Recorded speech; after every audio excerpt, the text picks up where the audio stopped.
Hallelujah. ദൈവനാമത്തിന് മഹത്വം ഉണ്ടായിരിക്കട്ടെ. Ave Maria. പ്രിയമുള്ള മക്കളെ, നിങ്ങളെല്ലാവരും കേട്ട് കാണുമായിരിക്കാം അശോക് കുമാർ എന്നൊരു വ്യക്തിയുടെ സാക്ഷ്യം. കേൾക്കാൻ ആർക്കെങ്കിലും സാധിക്കാത്തവരുണ്ടായിരുന്നു. കുറച്ചധികം ഉണ്ട്, അത് 1 മണിക്കൂറൊക്കെ ഉണ്ട്.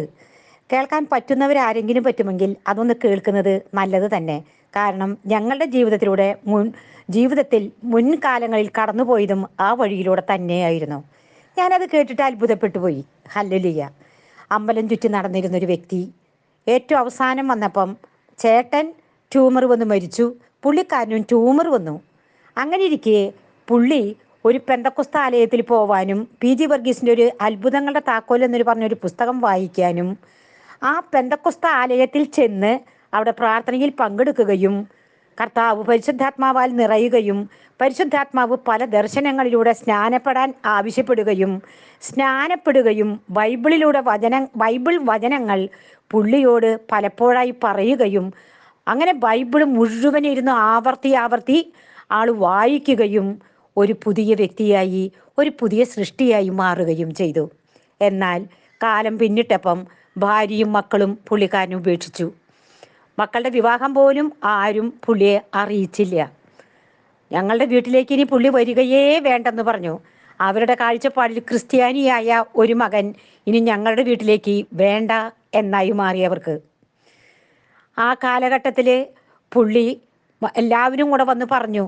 പുള്ളിക്ക് ഒരു പ്രാർത്ഥന, അതായത് ഒരു പെന്തക്കോസ്ത ആലയം, ഒരു ചർച്ച് പുള്ളിക്കുണ്ടായിരുന്നു. അവരെല്ലാവരും കൂടെ വന്ന് പറഞ്ഞു, ഈ ഒറ്റയ്ക്ക് ഭക്ഷണം കഴിക്കലും കെടുക്കലും ഒന്നും ചെയ്തു തരാൻ ഒരാളില്ലാതെ എങ്ങനെ കഴിയും, ഒരു വിവാഹം കഴിക്കുമോ എന്ന് പലരും പുള്ളിയെ ഉപദേശിക്കുകയാണ്. എന്നാൽ പിന്നെ ആ മാർഗം തന്നെ ആയിക്കൊള്ളട്ടെ എന്ന് പുള്ളിയും ചിന്തിച്ചു. പിന്നീട് ആലോചന വന്നപ്പോഴാണ് തീർച്ചയായിട്ടും പോയി ഡിവോഴ്സ് നേരാതെ ഒരു കാരണവശാലും വിവാഹത്തിലേക്ക് കടക്കാൻ സാധ്യമല്ല എന്നറിയാണ്. ഡിവോഴ്സിന് കൊടുക്കുന്നു, വൈഫ് വരുന്നു, ഇയാളുടെ മുഖത്ത് പോലും നോക്കാതെ തള്ളി പറഞ്ഞുകൊണ്ട് എനിക്ക് എങ്ങനെയെങ്കിലും ഇതൊന്ന് ഒഴിവായി കിട്ടിയാൽ മതി എന്നാവശ്യപ്പെടുകയായിരുന്നു. എന്നാൽ പുള്ളി വീട്ടിലേക്ക് വന്ന് അന്ന് മുഴുവൻ മുട്ടിന്മേൽ നിന്ന് കർത്താവിനോട് നിലവിളിച്ച് കരഞ്ഞു പ്രാർത്ഥിച്ചു അത്രേ.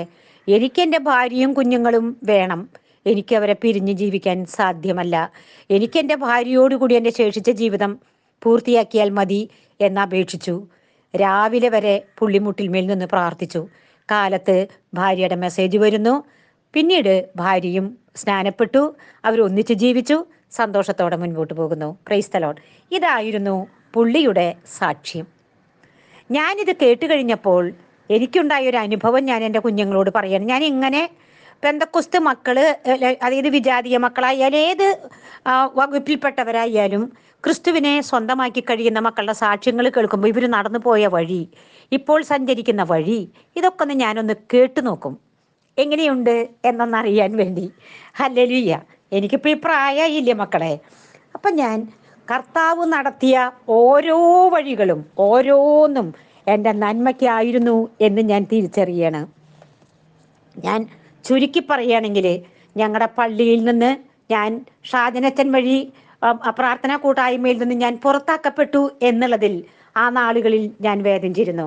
നിങ്ങൾ എനിക്ക് തിന്മയ്ക്ക് ചെയ്തു, എൻ്റെ ദൈവം എനിക്കത് നന്മയ്ക്കാക്കി മാറ്റി എന്ന് പറഞ്ഞതുപോലെ അനേകം മക്കൾക്ക് ലോകം മുഴുവൻ പോയി സുവിശേഷം പറയാനാണ് കർത്താവ് എന്നെ അവിടെ നിന്ന് പിടിച്ചു മാറ്റിയത്. ഹല്ലേലൂയ. ജോസഫ് പറഞ്ഞ വാക്കായിരുന്നു, നിങ്ങൾ എനിക്ക് തിന്മയ്ക്ക് ചെയ്തു. ജോസഫിൻ്റെ സഹോദരങ്ങൾ പറഞ്ഞു നമുക്ക് ഇവനെ കൊല്ലാമെന്ന്. ആരൊക്കെ നിങ്ങളെ കൊല്ലാമെന്ന് വിചാരിച്ചാലും കർത്താവ് നിങ്ങളുടെ മേൽ മുദ്ര വെച്ചിട്ടുണ്ടെങ്കിൽ, കർത്താവ് നിങ്ങളെ കണ്ടിട്ടുണ്ടെങ്കിൽ ഒരു വ്യക്തിക്കും നിങ്ങളെ തകർക്കാൻ സാധിക്കില്ല. നിങ്ങൾ പടിപടിയായിട്ട് ഉയരുക തന്നെ ചെയ്യും. പിന്നെ നിങ്ങൾക്ക് തകർച്ചകളും ബുദ്ധിമുട്ടുകളും സഹനങ്ങളും നിന്ദനങ്ങളും ഒറ്റപ്പെടലുകളും രോഗങ്ങളും ദുഃഖങ്ങളും ഉണ്ടെങ്കിൽ അതിൻ്റെ പിന്നിൽ കർത്താവ് വലിയ പദ്ധതികൾ ഒരുക്കി വെച്ചിട്ടുണ്ട്.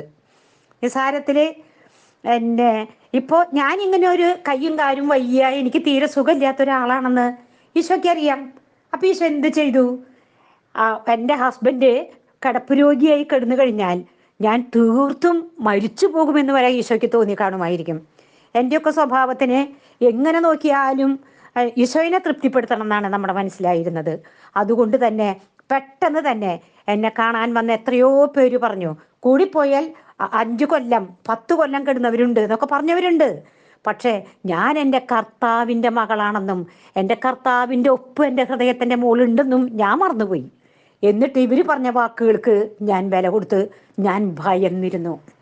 ഇതുകൊണ്ടാണ് കർത്താവ് പല പ്രാവശ്യം പറഞ്ഞിരിക്കുന്നത്, ഭയപ്പെടണ്ട, നീ അവരുടെ വാക്ക് കേൾക്കുകയോ അവരുടെ വാക്ക് കേട്ട് പരിഭ്രമിക്കുകയോ വേണ്ട. കർത്താവാണ് നിന്റെ മുമ്പിൽ പോകുന്നത്, കർത്താവാണ് നിന്റെ പിൻകാവൽക്കാരൻ, കർത്താവാണ് നിന്റെ കൂടെ നിൽക്കുന്നത്. അത് ഞാനും മറന്നുപോയി മക്കളെ. Praise the Lord. എന്നാൽ ജീവിക്കുന്ന ദൈവമായ എൻ്റെ അപ്പൻ പുള്ളിക്കാരൻ്റെ ആത്മാവിനെ കൈക്കൊണ്ടു എന്നോട് പറഞ്ഞു, എൻ്റെ മോളെ നീ ജീവിക്ക്, നീ വചനം പറയേ, നീ വചനം പറയേ എന്ന്. Praise the Lord. അപ്പോൾ ഞാൻ ഇങ്ങനെ ചിന്തിച്ചു പോയി. എന്താ വെച്ചാല് ഹിന്ദുക്കള് എത്രയൊക്കെ നമ്മൾ സുവിശേഷം പറഞ്ഞാലും ചില മക്കള് ദൈവക്കൊന്നേയുള്ളൂ എന്ന് പറഞ്ഞുകൊണ്ട് ഒറ്റ എബൌട്ട് തിരിയിലാണ് അവര്. നിങ്ങൾ കണ്ടിട്ടുണ്ടോ? അവർക്കത് പറയുന്നത് പോലും ഇഷ്ടമല്ല, സുവിശേഷം പറയുന്നത് ഇഷ്ടമല്ല, പള്ളി കണ്ടാൽ നോക്കാതെ തിരിഞ്ഞപ്പോൾ ഒരു കാലഘട്ടമായി മാറി. എല്ലാവരും അമ്പ് വന്നാലും പള്ളിയിലൊക്കെ കയറിയിരുന്ന ആളുകളൊക്കെ ഇപ്പോൾ തിരിഞ്ഞു തുടങ്ങി. ഹല്ലേലൂയ. എന്നാൽ ഒരു വിഭാഗം, മറ്റൊരു വിഭാഗം ക്രിസ്ത്യാനി മക്കള് അവര് ഞങ്ങൾ നന്നായി പ്രാർത്ഥിക്കുന്നവരാണ്, ഞങ്ങൾ പള്ളിയിൽ പോകുന്നു, നൊവേനയിൽ പങ്കെടുക്കുന്നു. ഈ കാലത്തിലേക്ക് കടന്നു വന്നപ്പം കൊന്ത ചൊല്ലേണ്ട കാര്യമുണ്ടോ? എന്തിനാണ് ജപമാല ചൊല്ലുന്നത്? എന്തിനാണ് പരിശുദ്ധ അമ്മയുമായിട്ടൊരു നല്ല ബന്ധം പുലർത്തുന്നത്? ബൈബിളിലേക്ക് തിരിയുക. അങ്ങനെ ഒരു തെറ്റായിട്ടുള്ള ധാരണ വന്നുകൊണ്ട് ഇങ്ങനെ തിരിയുന്ന മക്കളെയും ഈ കാലഘട്ടത്തിൽ നമ്മൾ കാണുന്നുണ്ട്. എന്നാൽ എനിക്ക് എൻ്റെ കുറേ പേര് പെന്തക്കോസ്ത് നല്ല മനോഹരമായിട്ടാണ് അവർ വചനം കൈകാര്യം ചെയ്യുന്നത്. ഞാൻ പറയും അവർ സുവിശേഷ പ്രഘോഷകരാണെന്ന്. വചന കേന്ദ്രങ്ങളിൽ നമ്മൾ ചെല്ലുമ്പം മനോഹരമായിട്ട് സുവിശേഷം പറയുന്നവരെ നമ്മൾ കേൾക്കുന്നു. അതിലൊരു സുവിശേഷ പ്രഘോഷകരാണ് ഇവര്. ചേച്ചിയും ഭംഗിയായിട്ട് വചനം പറയുന്നില്ലേ? അവർ പറയുന്ന സുവിശേഷമൊക്കെ ചിലപ്പോഴൊക്കെ ഞാൻ കേട്ട് കഴിയുമ്പോൾ എനിക്ക് ചിലവർ പറഞ്ഞ് കേൾക്കുമെന്ന് ഇതിനേക്കാൾ ഭംഗിയായിട്ട് പറയാൻ കർത്താവ് എനിക്ക് ഇട തന്നിട്ടുണ്ടല്ലോ എന്ന് ഞാൻ ചിന്തിച്ചിട്ടുണ്ട്. ഹല്ലേലൂയ. അപ്പോൾ അവർ ഈ സുവിശേഷം പറഞ്ഞ് അത് മാത്രമാണ് ശരി എന്ന് പറഞ്ഞുകൊണ്ട് അവരവിടെ നിൽക്കുകയാണ്. ഞങ്ങളുടെ ഈ ഏരിയയിൽ അനേക പെന്തക്കോസ്ത് മക്കളുണ്ട്, ഞങ്ങളുടെ ഈ ഏരിയയിൽ അനേകരുണ്ട്. അവരവരുടെ ദേശം വിട്ട് അപ്പ പോരും. അവര് ആ മക്കൾക്ക് ഒരാൾക്കും മര്യാദയ്ക്ക് കയറി കിടക്കാൻ ഒരു വീട് പോലും ഇല്ല. ഹല്ലേലൂയ. സ്വന്തമായിട്ട് വീടില്ലാത്തവരാണ് ഞങ്ങളുടെ ഏരിയയിലുള്ള ഒട്ടുമിക്ക പെന്തക്കോസ്തുകാരും. എന്നാൽ ദശാംശം പിരിച്ചെടുക്കുന്ന പാസ്റ്റർമാർക്ക് ചിലപ്പോൾ സ്വന്തമായിട്ട് വീട് കാണുമായിരിക്കാം. ഹല്ലേലൂയ. അല്ലാതെ ഞാൻ വീണ്ടും എൻ്റെ മക്കളോട്, എന്നെ കേൾക്കുന്ന വിവിധ ജാതി മതവർഗ ഭേദമന്യേ പലരും കേൾക്കുന്നവരുണ്ട്.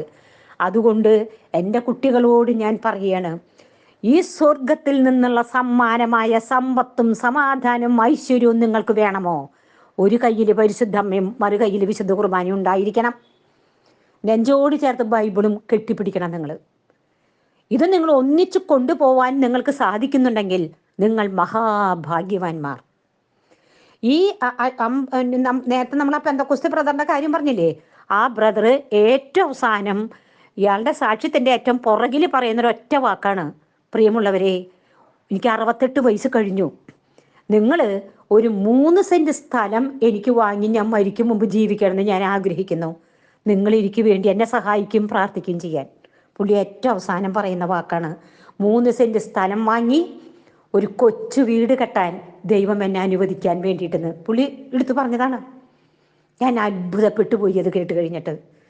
അപ്പോൾ അങ്ങനെ വെച്ച് നോക്കുമ്പോൾ എൻ്റെ മക്കളോട് ഞാൻ പറയുകയാണ്, എനിക്ക് ഒരു പക്ഷേ ഏതെങ്കിലും തരത്തിൽ ഞാൻ എൻ്റെ കുട്ടികളോടായിട്ട് ഞാൻ പറയുകയാണ്, TV വേണോ, ഫ്രിഡ്ജ് വേണോ, AC വേണോ, ഓവൻ വേണോ, എന്തൊക്കെ വേണം, ഇത് മുഴുവൻ തന്നുകൊണ്ട് ഒരു പർദീസ ഒരുക്കിക്കൊണ്ടാണ് കർത്താവ് എന്നോട് സുവിശേഷം പറഞ്ഞോളാൻ പറയുന്നത്.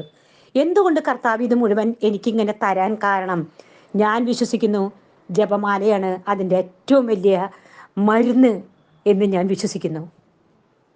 ഒരു വ്യക്തിക്ക് കിട്ടാവുന്നതിൽ വെച്ച് ഏറ്റവും വലിയ മുതൽക്കൂട്ടാണ് വിശുദ്ധ കുർബാനയും ജപമാലയും. നിങ്ങൾ ഒരു ദിവസം ഒരു വിശുദ്ധ ബലിയിൽ പങ്കെടുത്തിട്ട് നിങ്ങൾ പോന്നു നോക്കുമോ? ഒരു ജ്വലിക്കുന്ന അനുഭവമാണ് നിങ്ങളുടെ ഹൃദയത്തിൽ. ഞാൻ ജീവന്റെ അപ്പമാകുന്നു. അച്ഛന്മാർ തമ്മിൽ അടിയും വഴക്കും ബഹളമൊക്കെ നിങ്ങൾ കേൾക്കുന്നുണ്ടായിരിക്കാം, നിങ്ങൾക്ക് കൺഫ്യൂഷൻ വരുന്നുണ്ടായിരിക്കാം. ഞങ്ങൾ അതിലേക്ക് ഒന്നും നോക്കണ്ട. കഴിഞ്ഞ തലമുറകളെ കുറിച്ച് ചിന്തിക്കുക. ഹല്ലേലൂയ. കടന്നുപോയ വിശുദ്ധരെ കുറിച്ച് ചിന്തിക്കുക. എൻ്റെ തല വെട്ടിക്കൊള്ളാൻ പറഞ്ഞ പൗലോസ്ലീഹായെയും തല കീഴായി കുരിശിൽ മരിക്കാൻ തയ്യാറായ പത്രോസ് ലീഹായൊക്കെ നമ്മുടെ മുൻപിൽ നിൽക്കട്ടെ. ഹല്ലേലൂയ. വിശുദ്ധരുടെ ജീവചരിത്രം വായിക്കുക, നിങ്ങൾക്കതൊരു പ്രചോദനമായി തീരും.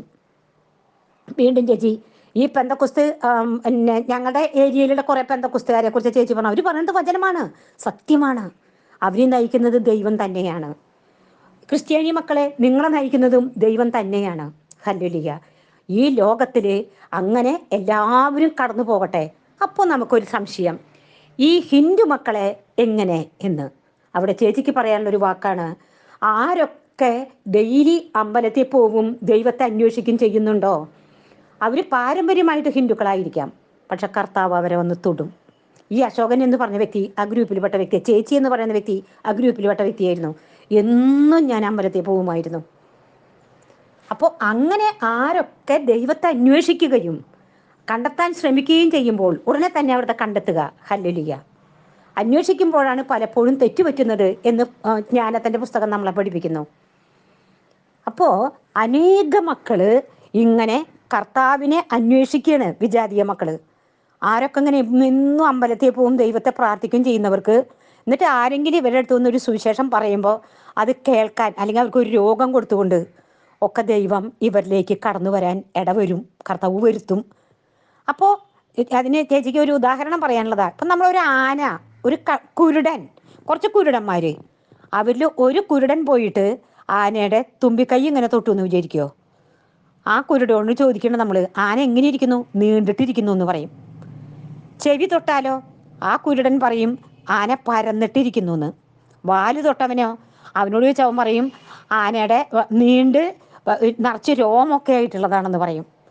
തുമ്പിക്കൈ തൊടുന്നവനോ, അല്ല കൊമ്പ് തൊടുന്നവനോ, അത് കുന്തം പോലെയാണ് ആനയിരിക്കുന്നതെന്ന് പറയും. Praise the Lord. അപ്പോൾ കുരുടന്മാർക്ക് ഒരാന എങ്ങനെയാണെന്ന് ചോദിച്ചാൽ അവർ തൊട്ടതേ അവർക്ക് പറയാൻ പറ്റുള്ളൂ. ഇതുപോലെ ഏത് ജാതിയിൽപ്പെട്ടവനായാലും അവൻ ഹിന്ദു ആയിരിക്കാം, അവൻ ക്രിസ്ത്യാനി ആയിരിക്കാം, അവൻ പെന്തക്കോസ്തായിരിക്കാം, അവൻ ഇതൊക്കെ നടത്തുന്നത് ദൈവം തന്നെയാണ്. ഒരു പരിധി കഴിയുമ്പോൾ സത്യമായ യേശുവിനെ കണ്ടെത്താൻ ആർക്കൊക്കെ ഇടവന്നുവോ അവനാണ് ആ ബൈബിളിലേക്ക് കടന്നു വന്നുകൊണ്ട് ഒരു കയ്യിൽ ജപമാലയും മറു കയ്യിൽ ബൈബിളും ഒക്കെ പിടിച്ചുകൊണ്ട് ഇതിലിങ്ങനെ യാത്ര പുറപ്പെടുവർ. അവർ മൗനമായിരിക്കും. കാരണം അവർ ഈ ഭൂമിയിൽ ഹാപ്പിയാണ്. അങ്ങയെ ഞാൻ കണ്ടെത്തി എന്നുള്ളതാണ് അവരുടെ മനസ്സിൽ. ദുഃഖങ്ങളും ദുരന്തങ്ങളും ഒക്കെ ഉണ്ടാകുമായിരിക്കാം. അതുകൊണ്ട് ഞാൻ എൻ്റെ പ്രിയമുള്ള മക്കളോട് പറയാം, വിശുദ്ധ അഗസ്തീനോസിൻ്റെ ആ കഥ എല്ലാവർക്കും അറിയുന്നതാണ്. ദൈവത്തിൻ്റെ രഹസ്യം അന്വേഷിച്ചറിയാൻ വേണ്ടി കടൽ തീരത്തിൽ കൂടെ നടക്കുകയാണ്. ഒരു കുട്ടി ഒരു കക്ക കൊണ്ട് ഒരു കുഴി കുത്തിയിട്ട് കടലിലെ വെള്ളം ആ കുഴിയിലേക്ക് ഒഴിക്കുന്നു അത്രേ. വിശുദ്ധൻ പറഞ്ഞു, മോനെ നീ എന്താ ഈ കാണിക്കുന്നതെന്ന്. അപ്പോൾ പറഞ്ഞു, അത് മാലാഖയായിരുന്നു. ഇതൊക്കെ ഒഴിച്ചു കഴിഞ്ഞാൽ അത് ഒഴിയോ മോനെ? ഈ കടലിലെ വെള്ളം ഈ കുഴിയിലേക്ക് ഒഴിക്കാൻ പറ്റുമോ? അപ്പോൾ ആ കുട്ടി പറഞ്ഞു, ഇത് ചിലപ്പോൾ സാധിച്ചൊന്നിരിക്കും. പക്ഷേ ദൈവത്തിൻ്റെ രഹസ്യവും അളവും ആഴവും അന്വേഷിച്ച് നടക്കുന്ന നിങ്ങൾ ഇപ്പോൾ ഈ ചിന്തിച്ചുകൊണ്ടിരിക്കുന്നില്ലേ, അതിൻ്റെ ആഴവും അർത്ഥവും പരപ്പും ഒരാൾക്കും കണ്ടെത്താൻ പറ്റില്ല. അവനവന് കിട്ടിയ ആനയുടെ തുമ്പിക്കൈയും ആനയുടെ വാലും വെച്ചിട്ടാണ് ഇതാണ് ശരിയെന്നും പറഞ്ഞുകൊണ്ട് ഇങ്ങനെ ഓടിക്കൊണ്ടിരിക്കുന്നത്. നമ്മൾ ഒന്നേ ചെയ്യേണ്ടതുള്ളൂ, അവിടുത്തെ കൽപ്പനകളും വചനങ്ങളും പാലിക്കുക, വിശുദ്ധരായി ജീവിക്കാൻ ശ്രമിക്കുക, നമ്മെ സമീപിക്കുന്നവരെ സഹായിക്കുക, ആരുടെയും കണ്ണുനീര് നമ്മുടെ മുറ്റത്ത് വീഴാതെ നോക്കുക, പറ്റുന്ന രീതിയിൽ എല്ലാവരോടും സമാധാനത്തിൽ വർത്തിച്ച് വിശുദ്ധിക്ക് വേണ്ടി പരിശ്രമിക്കുക. എല്ലാ മക്കളെയും എല്ലാ സബ്സ്ക്രൈബേഴ്സും ദൈവം അനുഗ്രഹിക്കട്ടെ എന്ന് പ്രാർത്ഥിക്കുന്നു. അമ്മേ മാതാവേ, നീതിമാനായ വിസ്തേവസേ പിതാവേ, അപ്പസ്തോല ഗണങ്ങളെ, മാലാഖമാരെ, വിശുദ്ധരെ, നിങ്ങൾ ഞങ്ങൾക്കായി പ്രാർത്ഥിച്ചതിന് നന്ദി. തുടർന്നും ഞങ്ങൾക്ക് വേണ്ടി പ്രാർത്ഥിക്കണമേ എന്ന താഴ്മയോടെ യാചിച്ചുകൊണ്ട് നിത്യം പിതാവും പുത്രനും പരിശുദ്ധാത്മാവുമായി സർവശക്തനായ ദൈവമേ, ആമേൻ.